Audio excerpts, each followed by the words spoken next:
নমস্কাৰ ৰাইজক অসমীয়া নতুন বছৰ তথা ৰঙালী বিহুৰ শুভেচ্ছা জনাইছোঁ। আজি ৰঙাপাৰাস্থিত দিশা ষ্টুডিঅ'ত এটি সুন্দৰ গীতৰ ফাইনেল ৰেকৰ্ডিং হ'ল।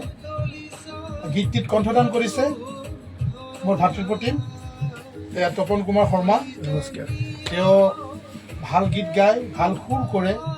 আগতে তেওঁ কেইবাটাও গীত গাইছে আৰু এইবাৰ এই গীতটিৰ ৰচনা নিবাৰণ সোণোৱালৰ গীতিকবি নিবাৰণ সোণোৱালৰ সুন্দৰ গীত লিখিছে আৰু এই গীতটি সুন্দৰকৈ সুৰ কৰি সজাইছে তপন কুমাৰ শৰ্মা নিজেই, আৰু তেওঁ নিজেই কণ্ঠদান কৰিছে। আৰু গীতটিত সংগীত পৰিচালনা মই কৰিছোঁ, ব্যৱস্থাপনা বিপুল চৌধুৰী। আগন্তুক বহাগ বিহুৰ আশে পাশে আমি গীতটি ৰাইজলৈ আগবঢ়াই বুলি মনস্থ কৰিছোঁ। আশা কৰিছোঁ তপন কুমাৰ শৰ্মা আৰু নিবাৰণ সোণোৱালৰ এই প্ৰচেষ্টা আপোনালোকে আদৰি ল'ব আৰু গঠনমূলক সমালোচনালৈ তেওঁলোকক উৎসাহিত কৰিব। তাকে কৈ আপোনালোকক সেৱা জনাইছোঁ।